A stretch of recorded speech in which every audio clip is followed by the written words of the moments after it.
My my talk, we had some pre-scheduled presentations here that I think you guys saw in the packet.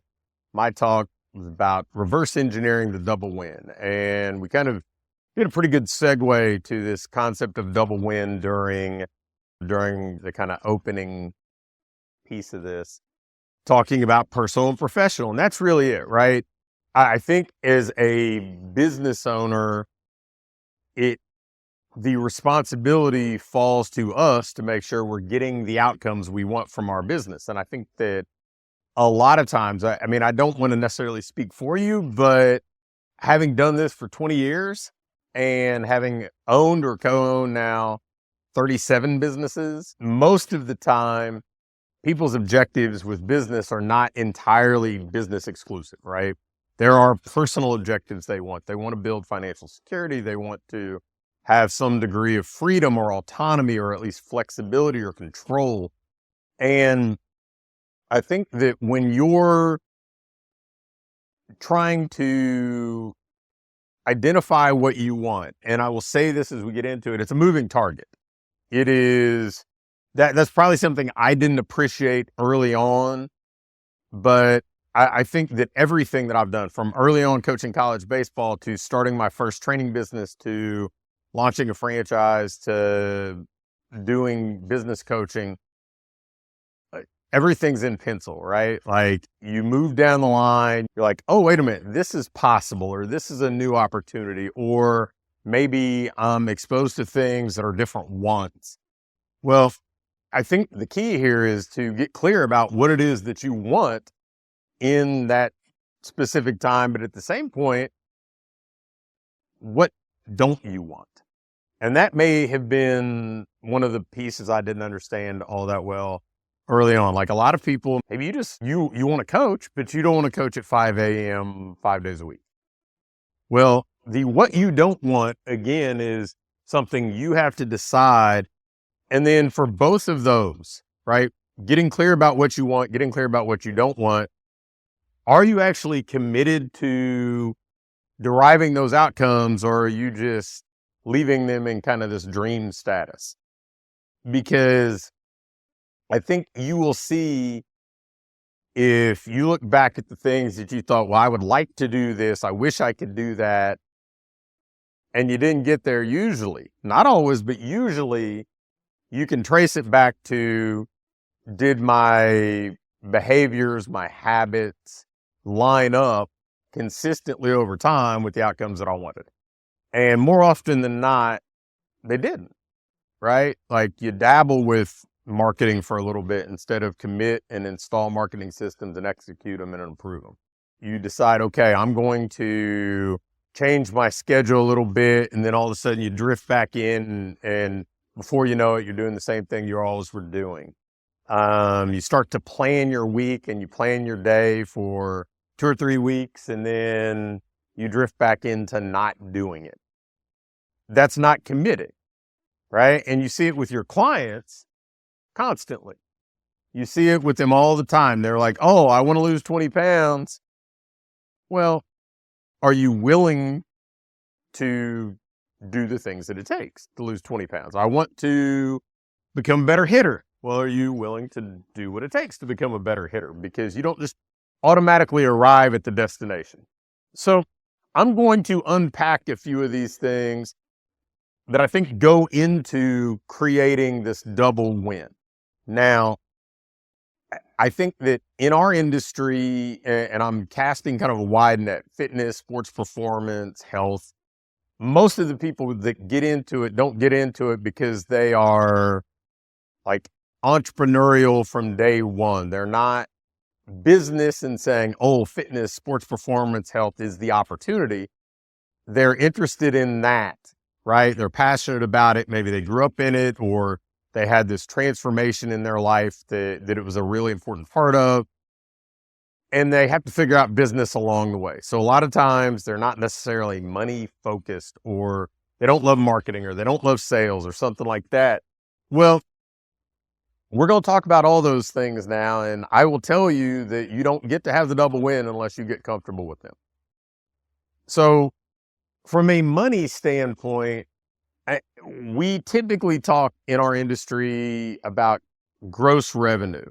And we're even going to ask you that. I'm going to ask you to submit a form by the end of the day with what your monthly gross revenue was for October, because we want snapshots of benchmarks you guys are hitting.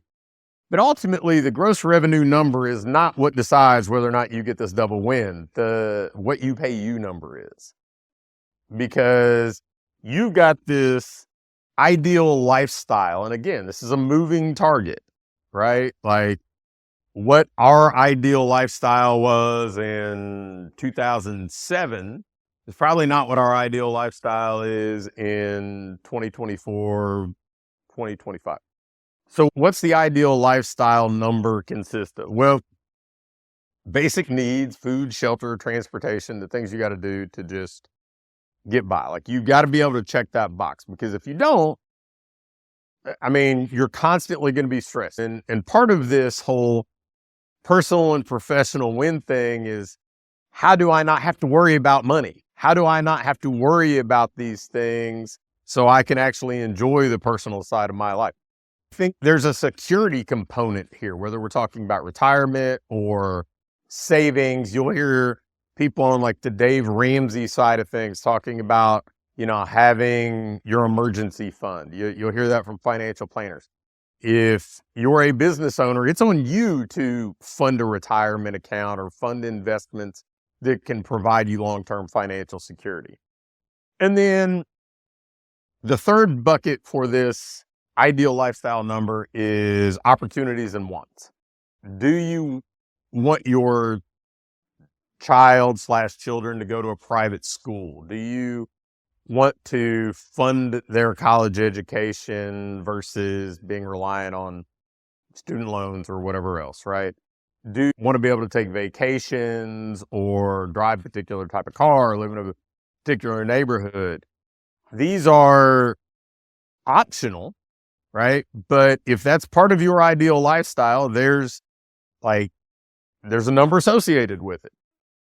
And you will hear me talk about this very regularly. Like the standard doesn't really adapt to you. You have to meet the standard. Like the number is going to be there. And it's your job as an owner to create it. You're not waiting around for somebody to give you a raise. You're not waiting around for somebody to give you a promotion. It's your job to meet that number. And you have to create a business that provides this number to you. Now, I think in business, and I've never heard anybody else say this but me. Doug probably studies more of this stuff than I do. Maybe he's heard somebody else say it, but I think business essentially pays us three ways in a service business.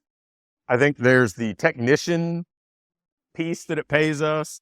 Like if you're coaching a training session, if you're doing a hitting session, if you're doing something like that, somebody's doing that and somebody's being paid for it, because if you left, somebody else would have to be doing it and you'd be paying them, right? Then there's the managerial, sales, leadership bucket in your business. Somebody's got to close the sales. Somebody's got to manage the business. And then finally, there's the owner bucket. And the owner bucket is that distribution to you for taking the risk and the responsibility of embarking on being a business owner. So most people that would be an IBA, most of the people that I've worked with through the years are paid at least partially through all three buckets. I know like Tony alluded to, hey, I've not coached in over a year. So he had to engineer a business that he's not reliant on that first bucket as part of his comp plan, right? So you've got to build a business that pays you what you want for whatever role that you're going to play in the business.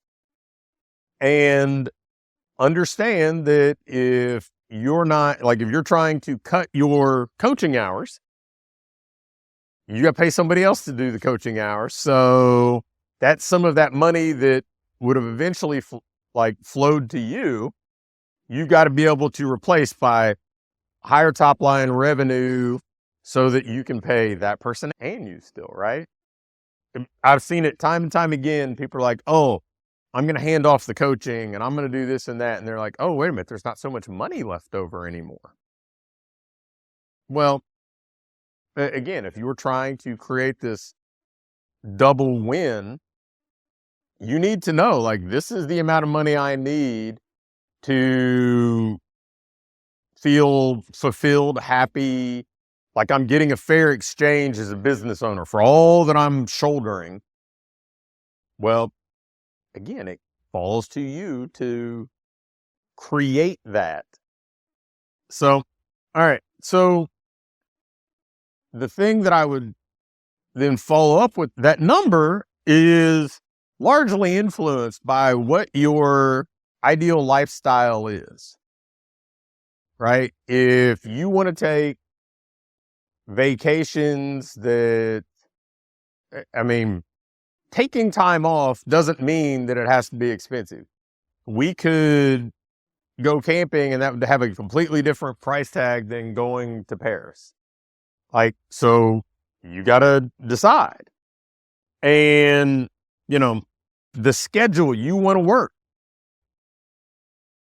If the market trains in, like, if you train athletes, you're training them after school, you're training them in the evening most of the time.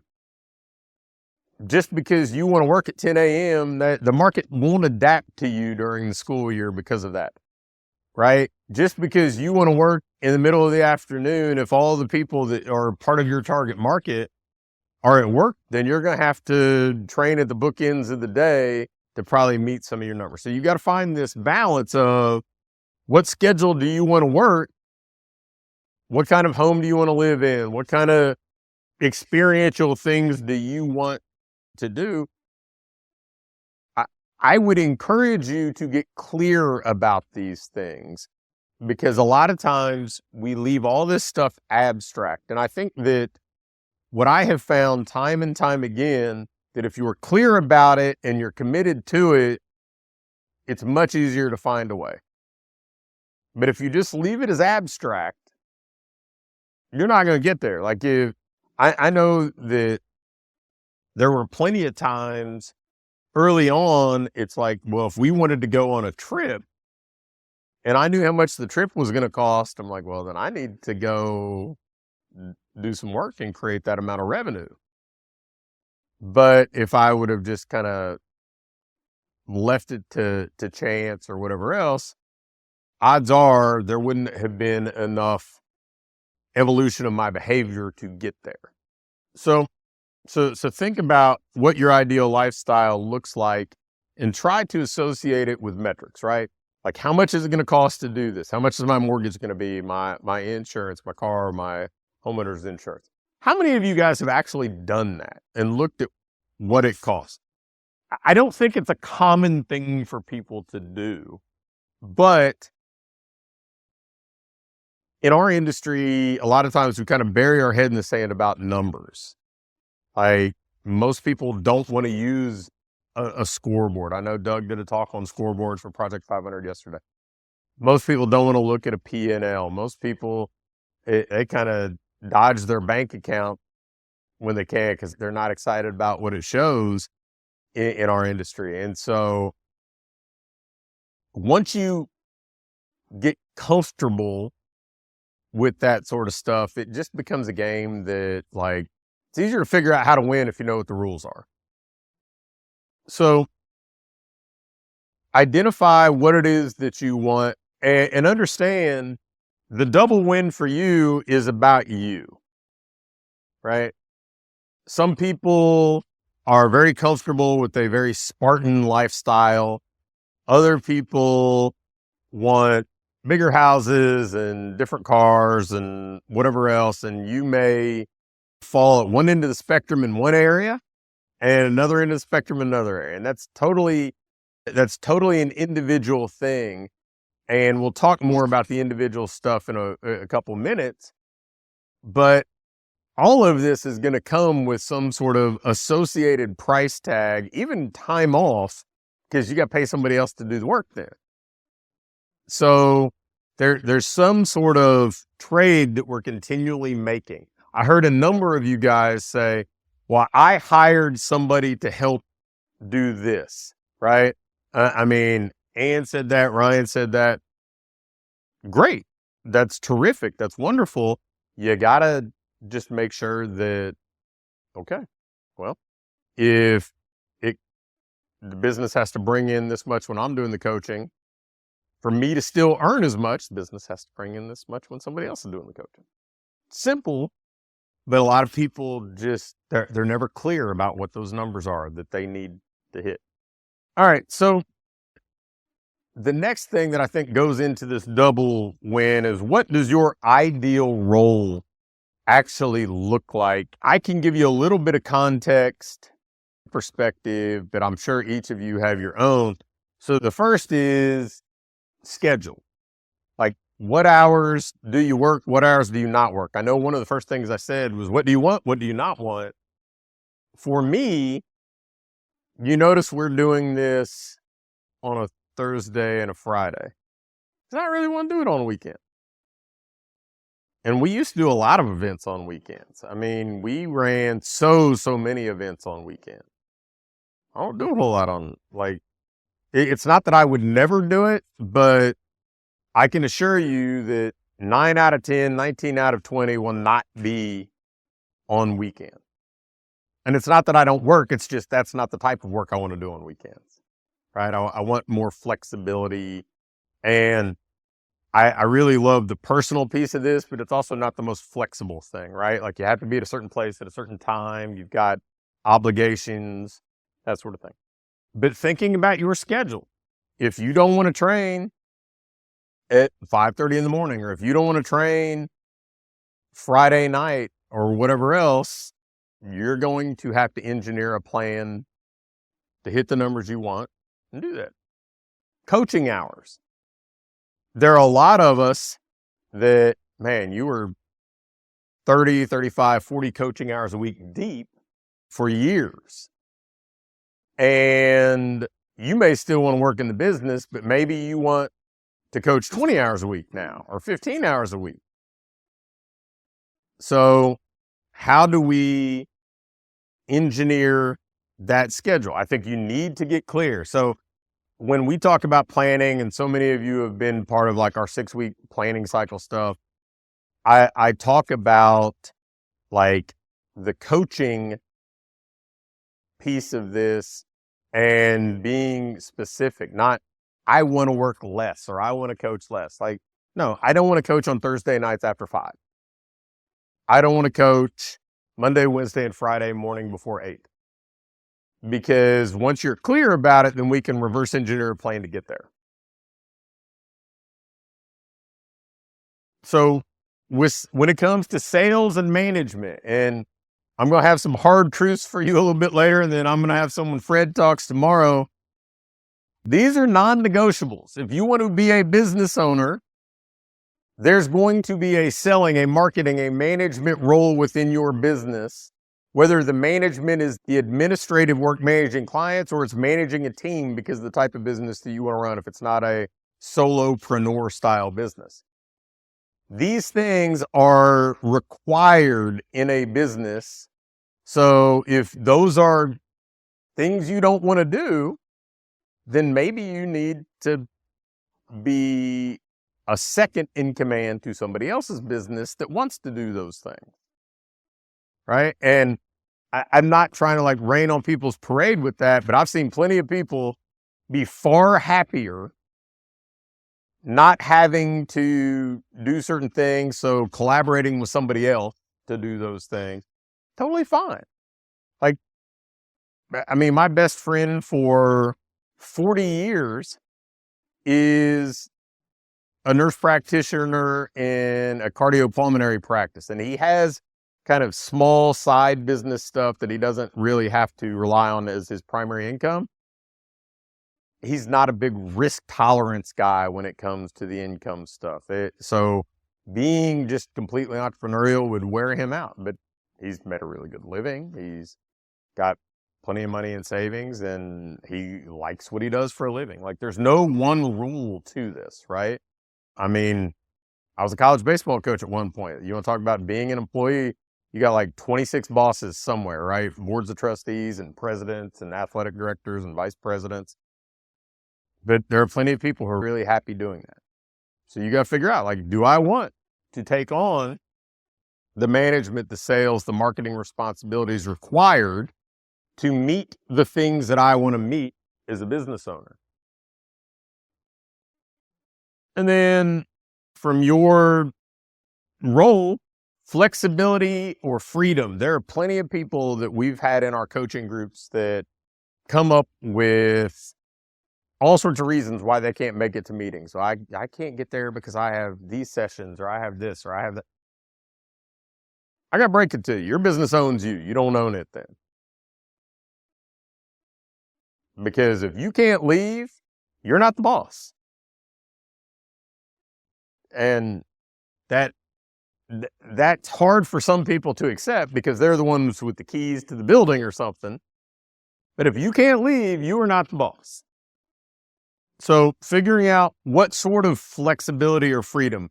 For me, at this stage of my life, the flexibility and freedom that I like is not freedom from work or obligation. I think that freedom gets thrown around a lot. You're not like, if you are taking somebody's money, there's a trade. You are not free from the value exchange.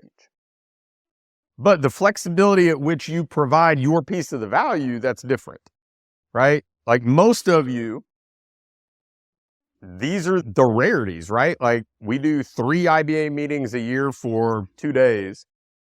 That leaves 359 days that the way that we communicate is pretty darn flexible. It's Zoom. I can carry around my conduit to you in a backpack. That's pretty flexible. I could do it I did a Zoom from one of Doug's many Airbnbs in the Smokies on Monday for our Win the Week group.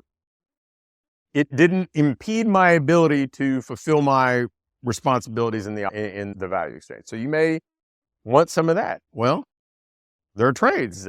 I'll be the first to tell you, there are plenty of people who want an online business until they realize how much goes into an online business. So who you work with. I've had between the 37 businesses, I've had dozens of business partners, minority partners, whatever else. They're not all created equal. Some of them are not fun to work with. There are plenty of people that have clients that aren't enjoyable to work with. Like you have to kind of decide. I will tell you that, take it for what it's worth. We're having the dinner at my house. If I didn't like you, I wouldn't invite you over. Like that doesn't mean that everybody's like a clone, everybody's the same, that everybody's going to be best friends. But there are people I enjoy working with, and I tried to build my business around that. And if there are people that I truly do not enjoy, they don't stick around. And in the beginning stages of a business, sometimes like if they got a credit card and a pulse, you got to pay the bills. But if you're still acting like that and you're 5 years in, then you are doing it wrong. So who you want to work with, your team, your clients, if you have business partners, if you have vendors that you work with. Some vendors are very transactional. Some are personal and friendly and actually care about your success. That was a good example for me. Was that years ago when we had a franchise, I was not in charge of our vendor partnerships. And I'm very much a relational kind of person by default. And we did a lot of stuff with Perform Better. And I felt like Perform Better was the exact type of relationships that I wanted. They cared about you. They were friendly. They were great, but they did not pay out the highest percentage, like for referred business, like affiliate commission or whatever else, like for franchising. And I had a business partner who was very spreadsheet driven with that sort of thing and wanted to kind of shop around. That may or may not be wrong. Like, I think that's an individual decision. I'm not going to tell you for a minute that's the wrong way to view it. I think for me, I still go speak at Perform Better, even though I don't know that it's financially all that impactful, they're relationships that I want to have. So figuring out who you want to work with there, and then ultimately what you do, like the type of client you want to serve, the type of training you want to deliver, all that.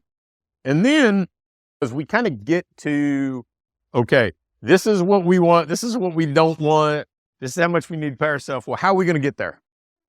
What does our business have to be that it allows us to get there?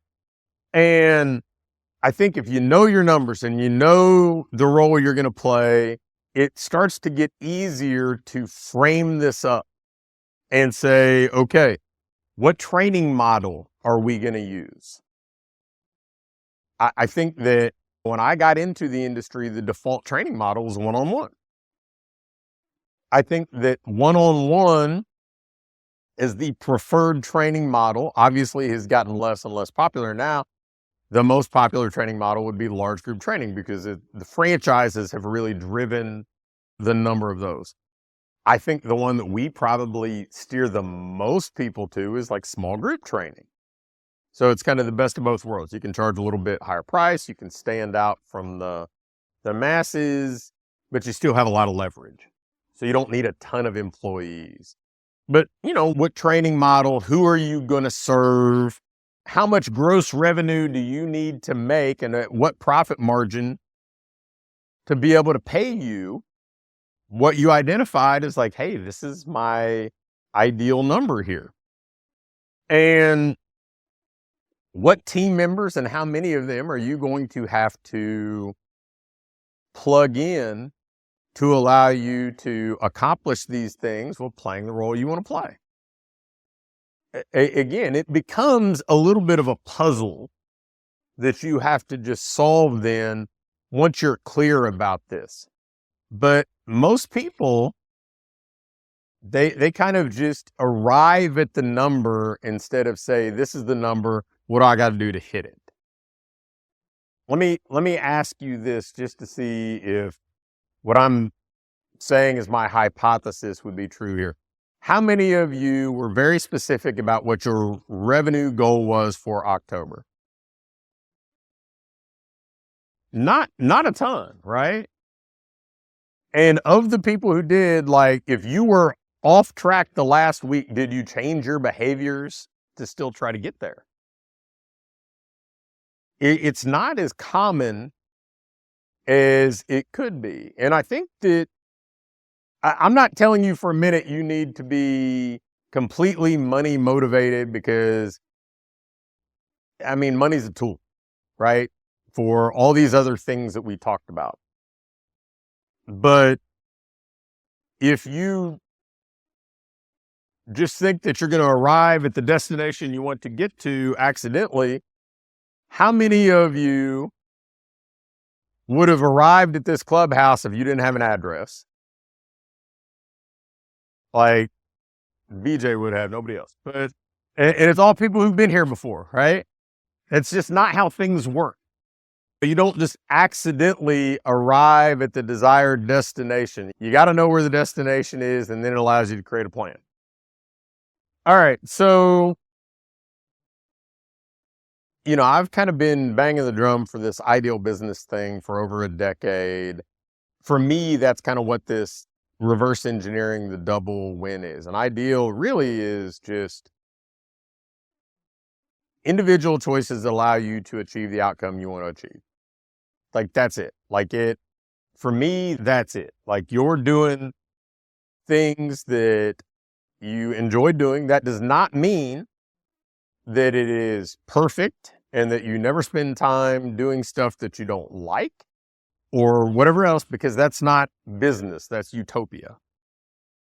And so there are going to be hiccups and obstacles and challenges, and you're going to have a leaky roof or a backed up toilet, or you're going to have your Facebook account get shut off, or you're going to have a disgruntled client or something like that. That's just the reality of being a business owner. But if 90% of your time is like, man, I'm really happy I chose this path, then you're probably doing pretty well, because Most employees that I know don't have that. Most small business owners don't have that. I mean, you've all heard iterations of the stats that 80% of small businesses fail in 5 years, or 90. I think the last one I saw was 92% of small businesses don't make it 10 years.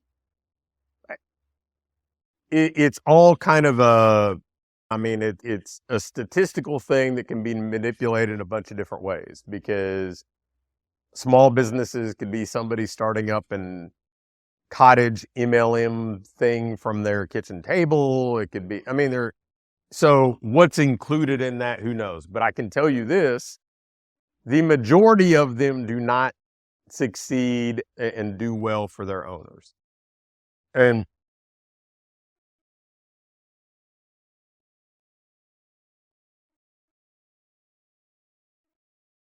the majority are done.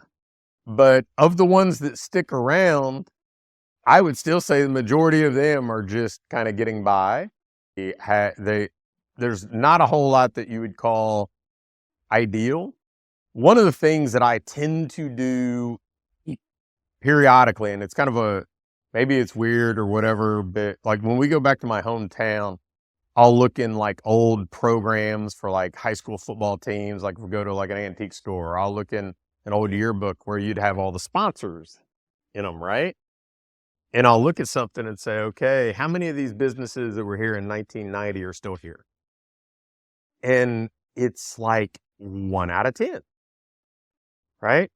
And if you go back even further, I grabbed a program from an event. The last time we were there, I grabbed a program from an event from 1968.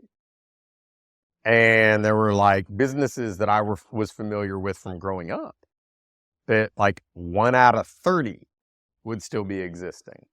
Now, mind you, that's a long time. That's a generational thing. But it's just a reminder that if you made it 10 years, you're the minority. If you made it 20, you're like a unicorn, right? But so that's like, we've narrowed it to that. But then narrowing it further, how many of those weren't my dad still technically owns an auto repair shop. It's kind of like a hobby now. It's not a big revenue producer, like livelihood type of thing. It's just somewhere to hang out and drink coffee with friends and occasionally change oil, I think.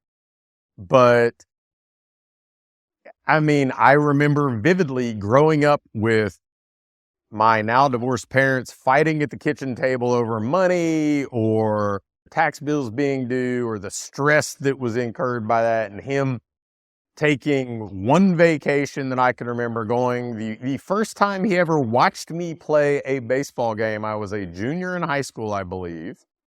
I played baseball from like age 7 on, and went to Florida and watched us play. He was always working. So there are a lot more businesses like that exist. Like, hey, this is my identity. This is my livelihood. This is what I have to do to pay the bills. And again, I'm not here to tell you what you should want or shouldn't want. I'm here to kind of tell you that if a specific thing is what you want, you're not going to accidentally arrive there. How do we get there? How do we reverse engineer a plan? And so what kind of standards are we going to have to meet to get there? I got that way of thinking, because there's a certain standard with most achievements, not that it doesn't come to you, right? It doesn't say, well, you know what? You're the special one. You don't have to market. You're the special one. You don't have to go out and show up to work and people will just magically hand you over money. Like, no. Like, you've got to meet it. And I think that's universally true. Like, if you work with clients, if they want to see some sort of change, they're going to have to meet certain standards to elicit that change. Doesn't matter if it's a performance thing, doesn't matter if it's a body composition thing. Like, you've got to meet certain standards. So how do we do that? The first is, I will tell you, say no more often. Fewer things done better.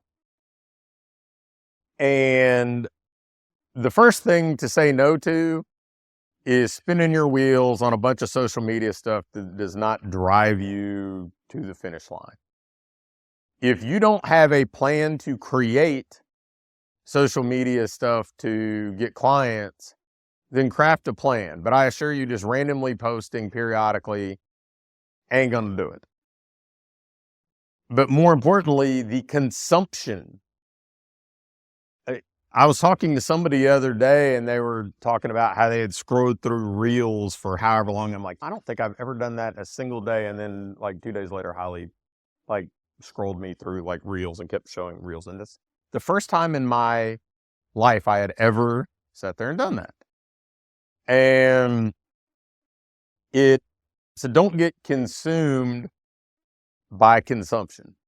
Like, you can get smarter, but you can't get outcomes no matter what you consume, right? Like, you can study and get more credentials and read things and watch things, and you get paid for what you apply. So keep that in mind. Like, if you're not doing the things, knowing them, frankly, is probably even more frustrating, right? Because then we have this capability that we're not utilizing. So say no, do more, like do fewer things better. You don't need to do a ton of different things to be successful, but you do need to do the things that you do pretty well. Like, you don't need to be the best on the planet at something to be pretty successful, but you're gonna have to be better than average at some things, right? Like, and I think that it's a reasonable goal to say, I want to be the best in my respective market at the things that I choose to do. And that comes from doing. Sure, we want to learn, but like, if you read a book, then you should turn around and apply something from that book before you start the next book. You watch a video, go apply something from the video that you watched.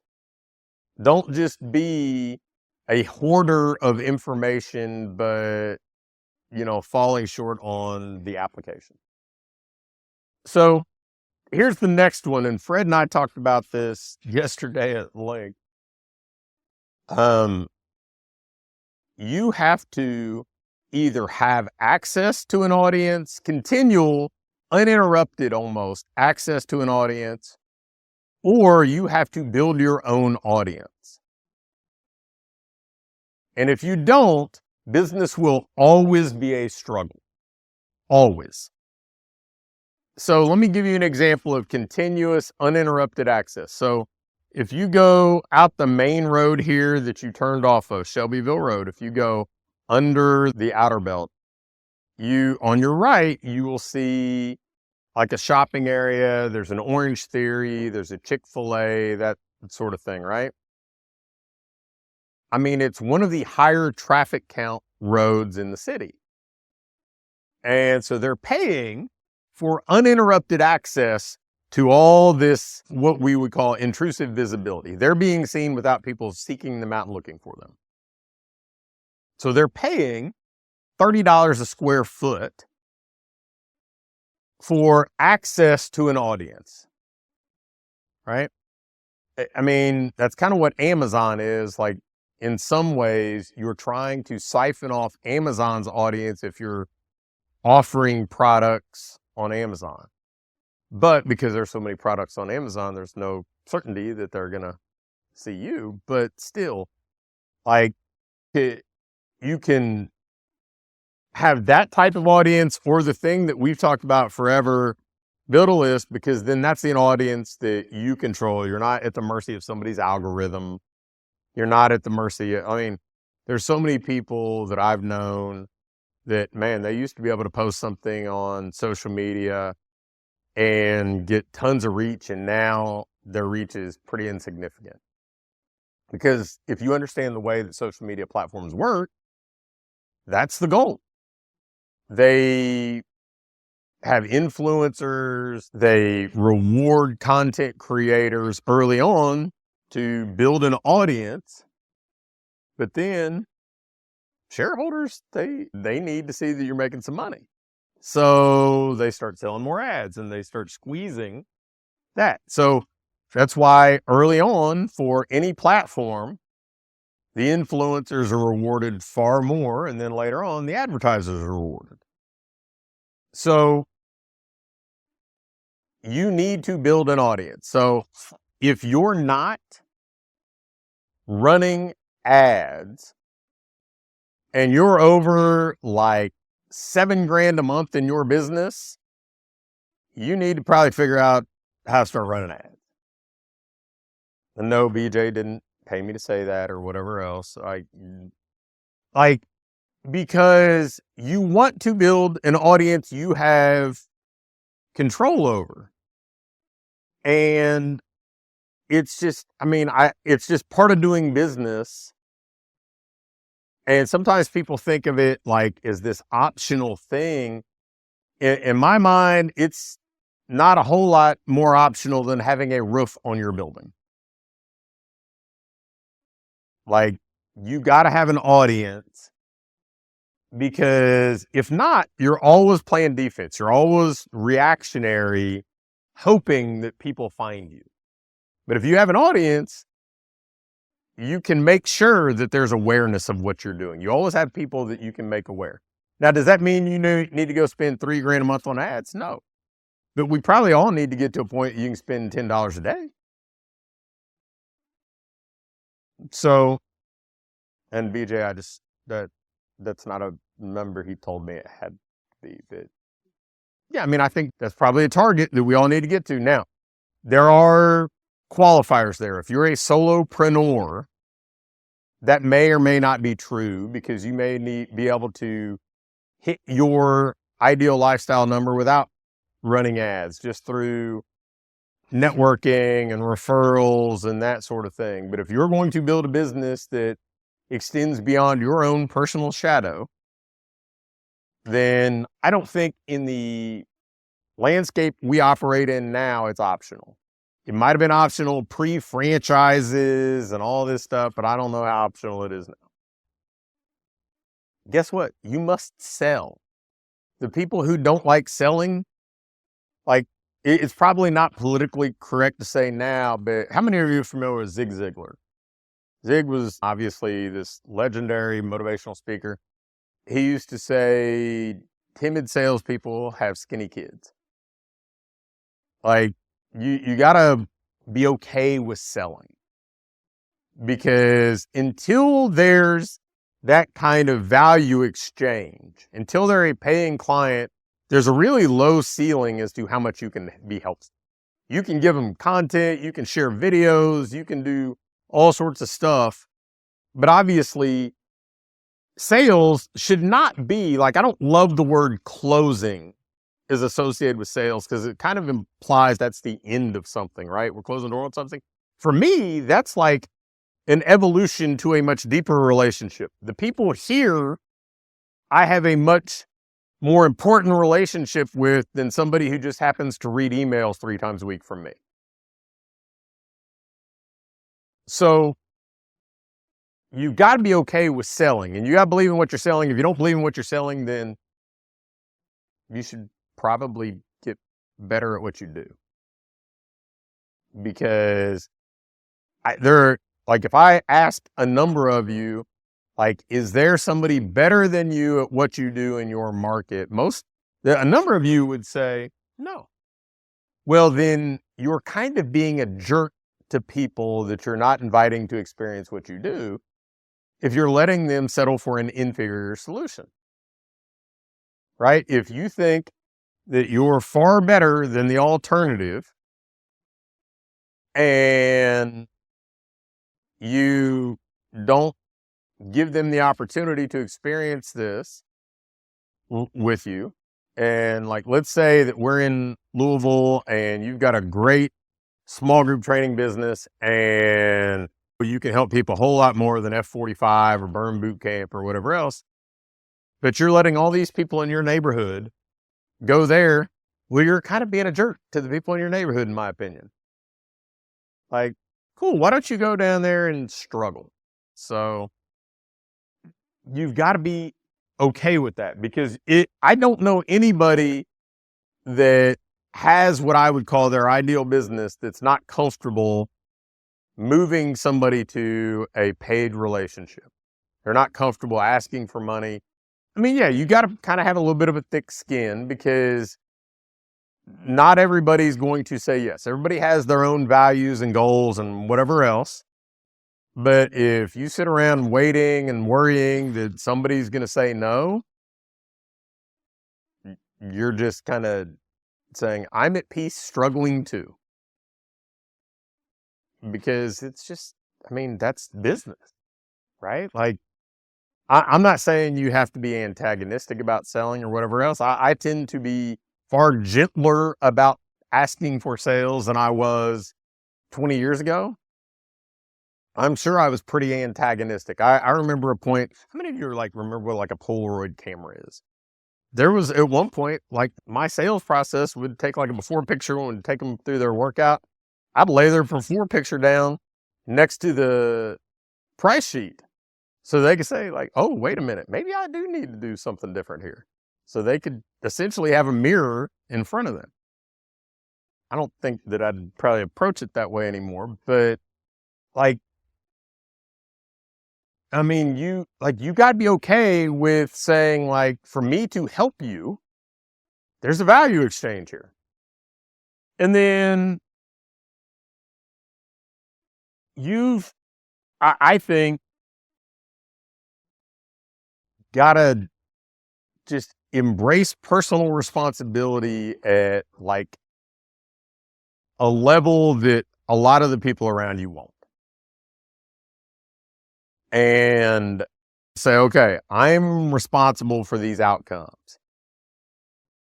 I mean, I am not a particularly political person, but we had people in IBA that were sweating like an election yesterday and freaking out and sending Holly messages and everything else. And I'm like, guess what?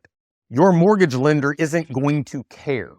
You are still going to be responsible for paying your bills regardless of who wins an election and who doesn't.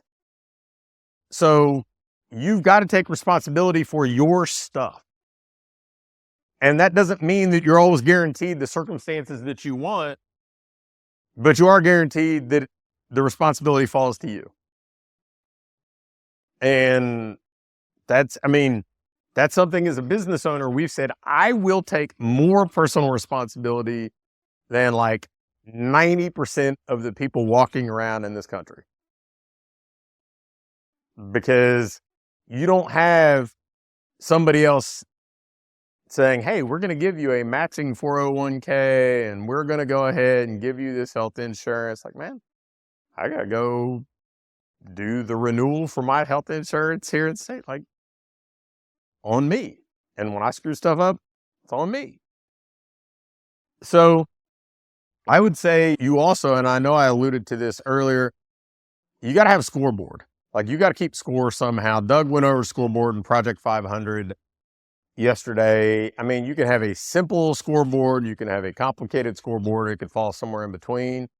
But if you are not keeping score, it's hard to engineer your behaviors to get the outcome that you want. So if we don't know any of our numbers, if we don't know what we're trying to achieve, and I'll tell you the secret about this that I think most people miss, is it actually makes your life easier. Because you don't waste a bunch of time on stuff that doesn't work, because you actually know what's working and what's not. But if you don't know, then you're just kind of like spray and pray, do it all and hope some of it works. And then the last thing that I will say about this is, in many cases, I think you can kind of summarize how you get to this double win. You have to plan. And for me, again, planning is playing offense. Like plan your week, plan your day, so you control your time. So you're not just reactive to whatever's in your inbox or whoever walks through your door or whatever else. I'm not saying those things aren't important, but they shouldn't always drown out the things that you deem to be priorities. Your priorities have to take precedence if you want your business to become your ideal, right? So planning, production, like it's your job to ring the cash register. It's your job to develop a staff if you're going to hire staff. It's your job to get clients results. If your staff isn't good, it's your fault. You hired them. You said, this is the job I need you to do. Well, it's your job to make sure they're either capable of doing it or they're set up to succeed in doing it. Like, this is what being great at this job looks like. Like, let me show you how to do it. And maybe that's harder now than it used to be. Maybe hiring's more difficult than it was 20 years ago because the employee landscape has evolved. Oh, well, again, circumstances are circumstances. You got to take personal responsibility for making the most of them. So production, it's on you. And personally, I love that. I absolutely love that. That was the part of being a college baseball coach that was probably hardest for me. We went to the World Series 25 years ago now, right? So that's a long time. And when I got my budget for the next year, it had been cut $17,000. And the note from the vice president, who I didn't have a good relationship with, said, we don't need you to be this good. We need you to be competitive. We don't need to play at a national level in baseball, what they call like their intermediate sports. They had like basketball, men's and women's basketball were the priority sports. There were a few things that they called their, I'm trying to remember what the phrase was, but like cross country and tennis were like the low tier sports. And then we had middle sports.